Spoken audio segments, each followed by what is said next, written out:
Welcome, everybody, to our FAFSA Scholarship virtual live stream session with our most qualified and also person who can actually speak about all things FAFSA is Miss Bridget Hurtado. Bridget, go ahead and introduce yourself, who you are at NCRF, and what is your role.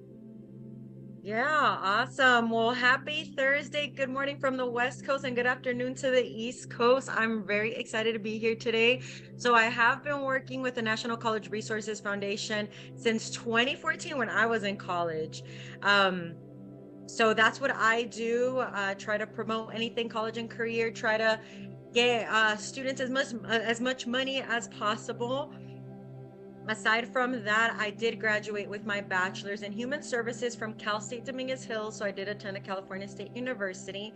And from then I received my master's in educational counseling from the University of La Verne, which is a private school. So before I get started, I'm looking at the chat. I'm seeing everybody and the majors that they've chosen. So I want to start off by saying congrats to you all. I know we're online. I can't see nobody's faces. It feels like I'm talking to myself. But congrats. It's a lot of work. Give yourself some props. There you go. I see some faces. There you go. I see some faces. Y'all are on the bus going from school to school. I love it. So congrats on this new journey. I know it's a lot. It's a lot to go to all these different schools and what major you have to choose and what school are you going to choose to go for the next 4 or 5 years of your life. It's a big decision. So give yourself credit, give yourself props. Congrats. I'm super proud of all of you. And yeah, we're going to get right into it. I don't want any of you to pay for college, take out as little to no loans as possible. And with that being said, I did mention that I did receive my bachelor's and master's, and I paid nothing out of pocket. So nothing, nada, zip, zero. They actually gave me money in my pocket to pay for books, dorming, if I wanted to get some lunch, dinner, etc. So I got money in my pocket. So I'll be talking a little bit about that. I know y'all are in the bus going from school to school. So we're going to keep this to about 30 minutes. And if y'all have any questions, I'm going to put my information, my email on the chat. So at any given time, y'all can feel free to reach out. So again, my name is Bridget. I'm a first generation college graduate and one of 30% of Latinas to have a master's degree in the US. So definitely a huge accomplishment. And that's why I'm so passionate about education, because we're breaking barriers and breaking the stigma and creating new statistics for us, right? So let me go ahead and share my screen real quick. Feel free to screenshot. I know we're recording this session. If we do need to go back to any, if y'all need to go back to any of this information. So I'll start off with this slideshow. Let's talk about it. College Planning 101. Again, before I get started, I want you to all, I know y'all are in the bus and traveling from school to school, but I want you all to close your eyes, if possible. Close your eyes. Imagine you're in college already, your dream college with your dream major, going from class to class, and you have to pay nothing out of pocket. Nothing out of pocket. College is paid for. You're getting scholarships left and right. So I want to make that a reality, right? So right now we're picturing it. It's summer. Senior year is going to kick off in a couple months. We can open our eyes now if you had them closed. So let's get right into it. Like we mentioned, we're going to talk about financial aid, FAFSA scholarships, scholarship admission platforms, ACTs, and more. So what is financial aid? I know you all are hearing financial aid here and there, like apply to FAFSA, get that financial aid. There's money everywhere. So where do we go and what's the breakdown? I don't want to get too into each portion of financial aid, but I want to give you all a sense of what is FAFSA and how and where and why do they give us money, right? Because FAFSA is broken down based off our grades. So how many good grades you get, which is A, B's, and C's depending on the school, income, your family's income, and your individual situation, right? So financial aid, it's allocated based on 4 different things. Federal, which we'll talk about it, which is the overall funding of the federal money, which is Pell Grants, loans, military, work study. I want to point out work study. Do we all know what work study is? And you can put it on the chat. definitely try to do work study. There are so many opportunities depending on the campus that you go to. Either you do Ivy League, in-state, out-of-state, private, or public. Work study is a program where you get paid to quote unquote work on campus. And it's pretty cool because working on campus, you could get paid and do an internship at the same time. So if you're in the STEM field, you can get work-based grants for you to work on research at your college or university. So again, there's a lot of factors to it. I'm just going to give a nutshell of what each what financial aid piece consists of. Then we have state, depending on what state you live in. I know we're from all across the country and we're visiting all these schools around the East Coast. So state is different than federal, right? So you get money depending on if you attend a California school. Chafee grants, if you're foster youth. The middle class scholarships, a lot of parents and students saying, you know, my parents make a lot of money, I might not get financial aid, I'm not going to even apply. There's a middle class scholarship for families that make anywhere from $100,000 a year to up to $250,000 to $300,000 a year. So there's money out there. Then we have institutional, right? This is where we're applying to the Ivy League schools, the Cal States, the in-state, out-of-state, the HBCUs. That's where these scholarships come from, those universities or colleges that you're applying to. Ivy League has the need-based, need-blind, that they provide money additional to the FAFSA for students of low income or first generation. So there is money. So let's keep in mind, the more expensive the school is, the more money we are granted that we receive. And then private, which we'll talk about, right? We're going to get into scholarships. Where do we get scholarships? Where do we apply? Internships. You know, why are internships important? Do we all have internships in mind? Have we started looking at internships? Because they can get paid, they can be paid as well. I know if you're thinking about going into engineering, I know somebody said they want to go into aerospace engineering, right? I also see neuroscience, medicine, sports medicine, mechanical engineering. There are so many internships, like SpaceX here based in California, that's mechanical and aerospace engineering, that they give scholarships and internships for seniors. And also I've heard of many students that get money from their parents' job. They just go and ask, right? All righty, let's go to the next slide. All righty, so mark your calendar. You are all 10 steps ahead of the game. Getting started earlier, checking out these colleges, going on the campus, seeing if it's for you. This is so important to keep in mind. This year is huge in history. So you all seniors, you're going to be part of a huge change and shift in the financial aid portion of things.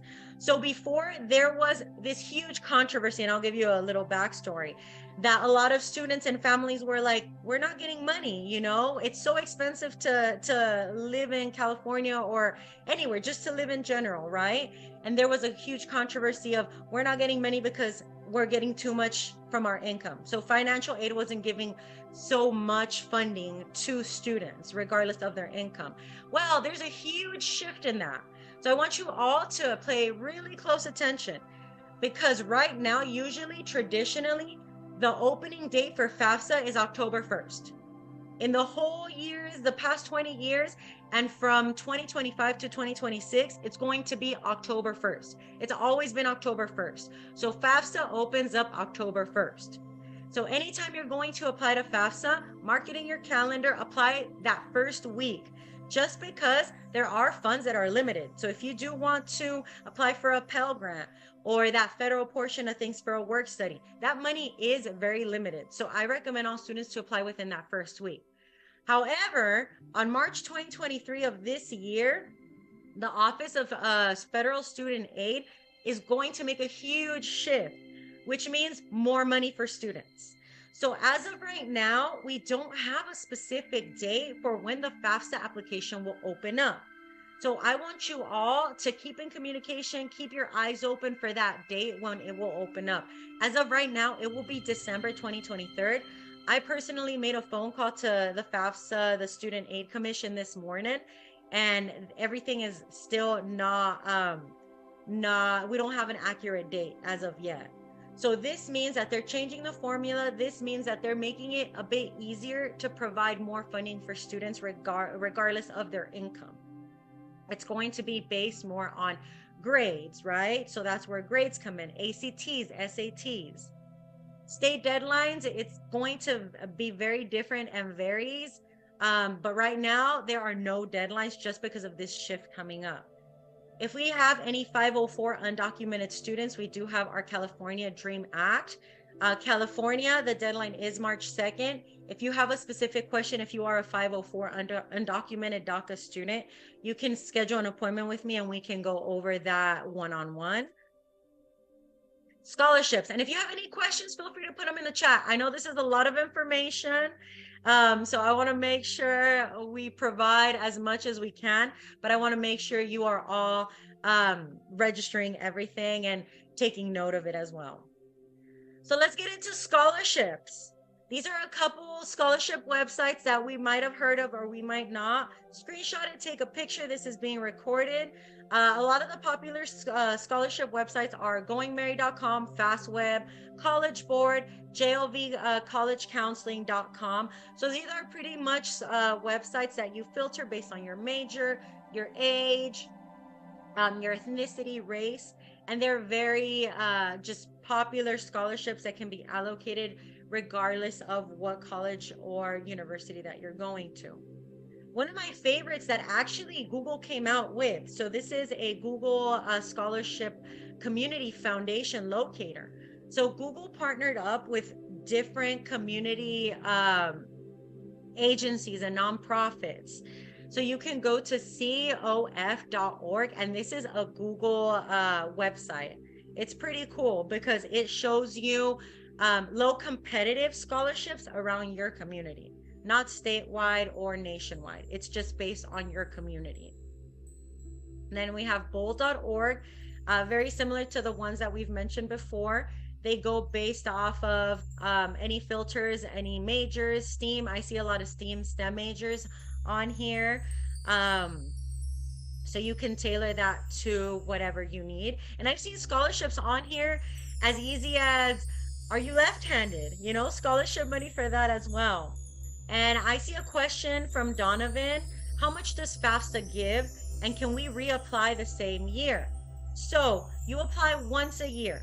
On that usually October 1st deadline this year for you all as seniors, it'll be the 2024 to 2025. So you apply once a year. And like I mentioned, let me go back to this slide. There's a formula, right, for FAFSA. Depending on what school you go to, the cost of the school, your grades, and your family's income or your guardians, or if you're foster youth or 504B. And I know I'm throwing a lot of terminology at you, but there's these three factors that go into question. So usually when you apply to FAFSA, at the end of the application, they give you an estimate. So say, Donovan, do you have a school in mind? Say you're going to an Ivy League school, right? And your parents make under $50,000 a year. This is an example. I don't know your life. Again, this is just an example. FAFSA will give you money depending on the school you go to and how much income your family projects and your grades. So the more expensive the school is, the more possibility of more money them giving you. That's how much FAFSA they'll be allocated to you. Because FAFSA, think about it as a piggy bank, right? So they keep adding coins and money depending on specific factors.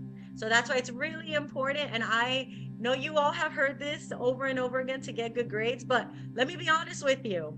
Grades matter. When I was attending Cal State Dominguez Hills in Carson, I was like, you know what? I hear counselors and my parents always pressing me about grades. But let me tell you, when I started getting that money in my pocket, aside from my tuition being covered, I was like, oh yeah, let's keep it real. Grades matter. So again, continuing to keep those A's and B's as much as possible and that grade point average. Where else can we find scholarships? So EOP is a program here in California. So if any of you all are thinking of applying to schools in California, EOP tailors to first generation and low income students. I was a part of the Educational Opportunities Program. I got my books paid for. I got bus money. I got a bus transportation card. I got a diner card. So that's definitely one to check out. TikTok and YouTube. I know a lot of us are on TikTok and YouTube. There's so many creators that are giving just scholarships left and right. So definitely check out TikTok. It's easy as just hashtagging how to find scholarships. YouTube as well. I just doing this presentation, I went on TikTok. I found so many creators that were just giving $500 for one sentence of what are your dreams, you know? They just have so much money and they want to give back to the community. So definitely TikTok and YouTube. The stock market. I know this is a fairly new concept, especially now that we're talking about it, you know, as in a high school setting. Stock markets. There is a stock to scholarship competition where if you want to learn about stocks, I know during 2020 pandemic, stocks were going, you know, GameStop, there were so many people making money off of GameStop.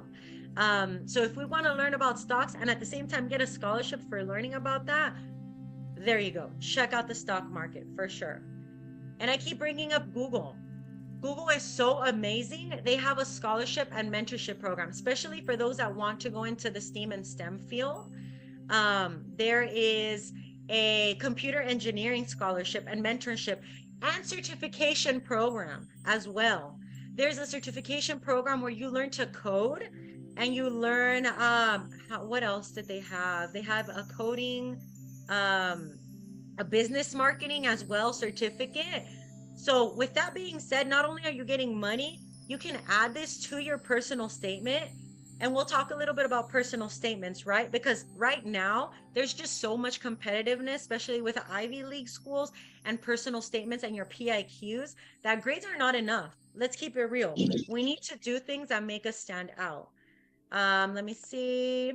Yes, companies like Fortune 100s and 500s have scholarships, definitely. And again, I'll put my information at the end of this presentation and we could do a one-on-one. Where else? Let's look at quote unquote rival high school and college websites. Look up at your school website. Look up at the high schools around your community. The counselors and college and career coordinators are always putting in scholarships. Local credit union banks. I know one of my students, they went into their local credit unions and just by asking and talking to the manager, they got $1,000. $1,000 just because they were talking to somebody for maybe 30 minutes. So I think of it as like a time and an outcome. If I'm talking to someone or taking a day, 8 hours to go around my community and talking to credit unions, and I get $1,000, that's $1,000 a day that you made just spending 8 hours doing the research and going to talk and giving your elevator speech. And if y'all haven't heard of an elevator speech, is pretty much providing 30 seconds of why you deserve this money. Like I mentioned before, your parents' workplace, where your parents work. Ask the manager or employer for money. Same thing, trying to give your elevator speech. Law firms. This is something new that there's a lot of light being shed onto. Law firms, you do not need to pursue a law degree. There are so many law firms that are giving out scholarships to students, and a lot of these law firms are privately owned. So you can talk to the owner, the CEO, and say, hey, I want to go into physics, into nursing. I'm passionate about this because, you know, I'm a first generation student. I want to travel to third world countries and so and so and so. Right? There's an example like Your Time to Climb scholarship. These are very low competitive scholarships because they are locally based. Another one that I want you all to keep in mind is Raise Me. I am a fanatic of Raise Me. It's a platform where you can get money based on your extracurriculars, your grades, and any internships that you're doing. So you create this profile. It's free to do, and you include the schools that you're going to or thinking about attending. So if I'm thinking about attending Arizona State University, Howard University, Cal State LA, those schools are able to see my profile, and that information is being sent over to their admissions. And at the same time, you get money for putting in grades and extracurriculars from these anonymous nonprofit or private sectors or individuals that just want to give money to people. Another good one that I really, really like is QuestBridge. So QuestBridge is tailored more to Ivy League schools and low-income students. So similar to the other platform that we talked about, which was RaiseMe, RaiseMe is open to everybody. QuestBridge is an application system that they provide a mentor, a one-on-one for you if you are low income and a competitive student with a 4.0 GPA or higher, and you can get priority registration and a scholarship and sometimes a full ride to any of the college partners they have, like Brown University, Boston University, we have Yale, we have University of Chicago, Notre Dame. So they have a lot of college partners as well. And I always suggest to my students, if you are low income or needs based and are thinking about applying to an Ivy League school, definitely create an account with QuestBridge, and your counselor at your school can support you with this and including your grades as they go. Posse is another one, another platform like QuestBridge. But Posse is not just for low income, it's for everybody. They have partnership with 9 Ivy League schools, so they are more tailored to Ivy League and only 9 of them. But similar approach, right? You fill out an application, you state your GPA, what extracurriculars you're going into, and you get partnered with a one-on-one mentor to make sure you get into these 9 Ivy League schools. So if you are thinking of getting or applying to an Ivy League school or any of the mentioned schools that are very competitive to get into, QuestBridge and Posse is a very, very great platform to apply to and see if you can get considered and accepted. We have the Black Common app, which is pretty cool. You can apply to a number of 66 HBCUs. 66 HBCUs for only $20. That is unheard of.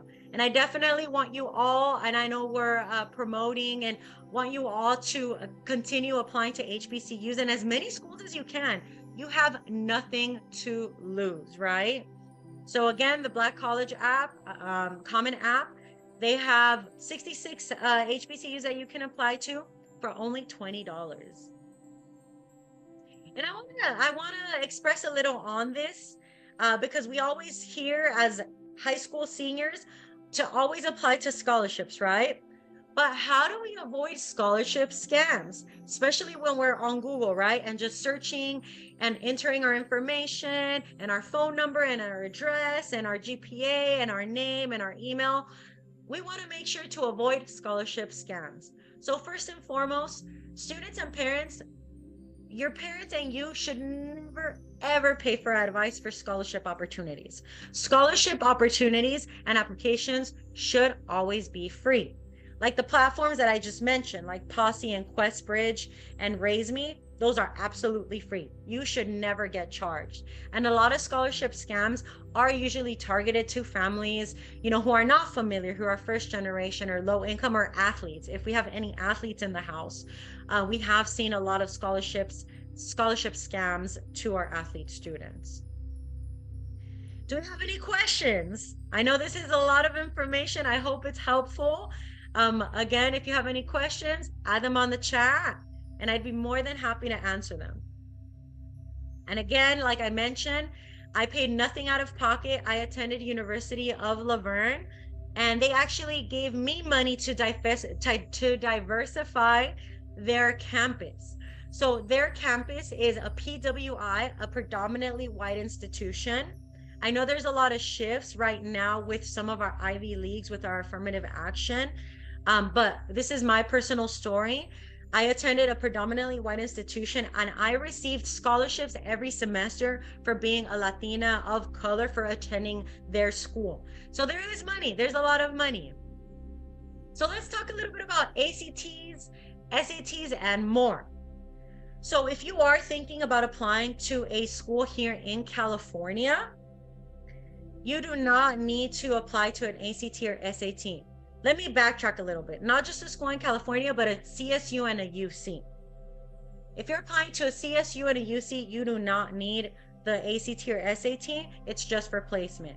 However, we're all applying to schools that are private, public, out of state, in state. So I would suggest for you all to start applying to that ACT, SAT. I know there's a summer one going on right now. So I would suggest just take the test.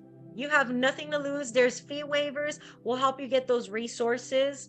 If you are thinking about going to the Ivy League route, definitely take the ACT and SAT, because we're always talking about money. That's what I'm here. We're talking about money. We want to get you more money in your pocket. So if you do take that ACT, those scores can transcend into money. So you can get merit scholarships just based on that score from your ACT on top of that financial aid portion of things. So definitely, we're applying to as many schools as we can. And I definitely want you all to take the test, take the ACT, SAT. What about transferable credits? Are we taking AP classes? Have you checked in with whatever school that you're thinking about going to, right? Because I know Cal State's UCs, they need a 3, and then some UCs require a 4, and then Ivy Leagues require that 5 score. So are we checking into that AP? Are we making sure that those are transferable credits and what they transfer on to? A lot of students, this is a question that I do receive a lot, and I want to keep it real with you. They're like, okay, Bridget, I am in my senior year. Should I take more AP classes, or should I take college classes in dual enrollment? It depends on your situation, but I want to keep it real with you, and I want to give you the most information as possible, right? If you are thinking about applying to a very competitive college or university or Ivy League, and depending on how many AP classes you've already taken, I always suggest dual enrollment. A lot of schools here in California and across the country have colleges partnerships with your high school. Take college classes while you're in high school if you're thinking about going to an Ivy League school or a very competitive school. I know MIT, if any of you are considering applying to MIT, they won't even look at your application if you didn't take a college class as a high school student. And that's another thing to add to your personal statement. Like, I took so-and-so psychology, sociology, computer science. I received a coding certificate while I was in high school. That shows that not only were you able to balance your academics in high school, but you were able to go above and beyond, and it makes you competitive with other students. Internships. I would like to express this as much as possible. Do as many internships as you can during your senior year. One, because it gives you an idea of how that career field will look like. To be honest with you, and I'll share this with you, as a first generation student, my parents migrated here from Mexico. They had no more than a 3rd grade education. So for me, this college process was a lot and very difficult and very stressful. So I changed my major 5 times. I was like, okay, I want to be child development. I want to be a nurse. I want to be a teacher. But the biggest thing that helped me to figure out, and if I can go back in time, and I always tell students this, do as many internships as possible, because 1, you might get a scholarship. 2, you can add it to your personal statement. But 3, it gives you an idea if you're very passionate about that, if that's what you really want to do and continue to pursue this major when you get into college, right? And a lot of these internships like Google, Amazon, SpaceX, they give you money for doing that internship.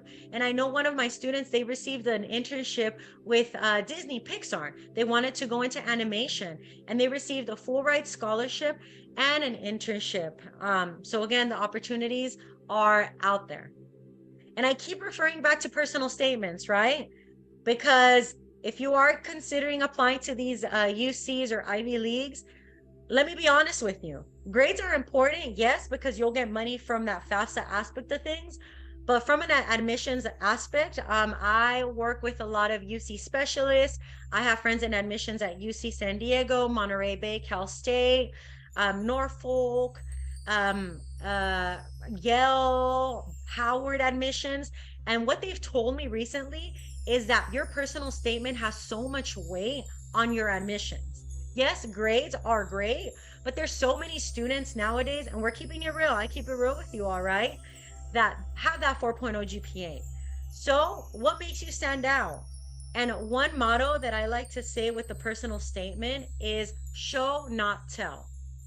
And I want you all to keep that in mind.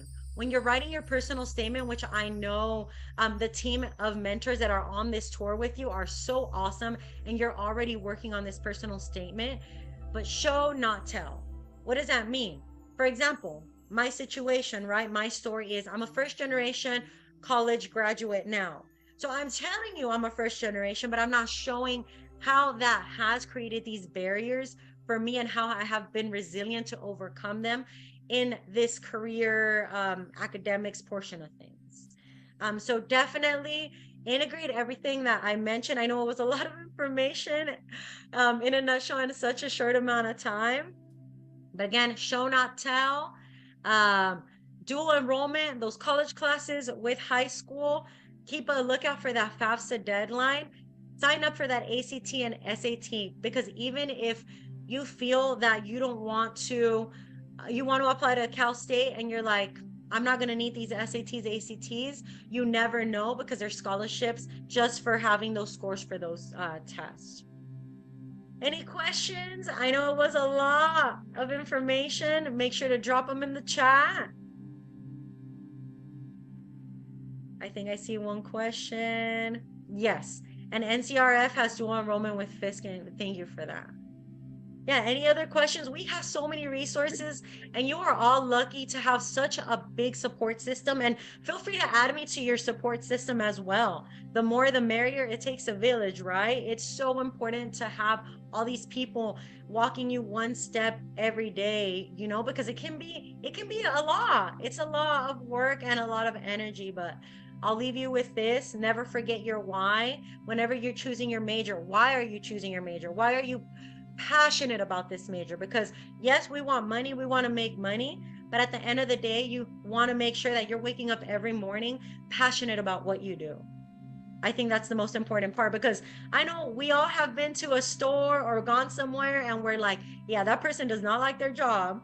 So we want to make sure that, one, we make that money because we're going to work hard, and two, we're passionate about what we do because we want to make sure that we're happy with our career and in our field and giving back as well. Thank you, Bridget, for the time and you ask more questions later on the tour. I have Bridget's email, but you can place yours in the chat so they can screenshot it. I will go ahead and do that. So I'll go ahead and I'll go ahead and type in my email. Feel free to reach out at any time. We can schedule a one-on-one to go more into detail on any of the information that I talked about. I know we were short on time. There's a lot of information, but if y'all want to do a one-on-one scholarship search with me, I'm more than happy to do that.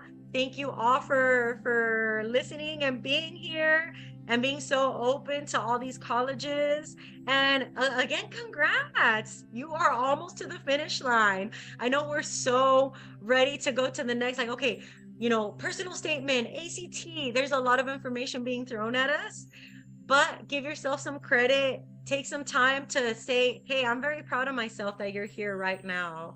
So gracias, thank you all. And again, my information's on the chat. If you all need anything, you know where to find me via email. And I hope to talk to you all soon, and enjoy the rest of your day. Happy Thursday. And I know y'all are on your way to, was it, Princeton? Yeah, okay, that nice campus. Princeton is nice. All righty. Well, y'all have a good rest of your day.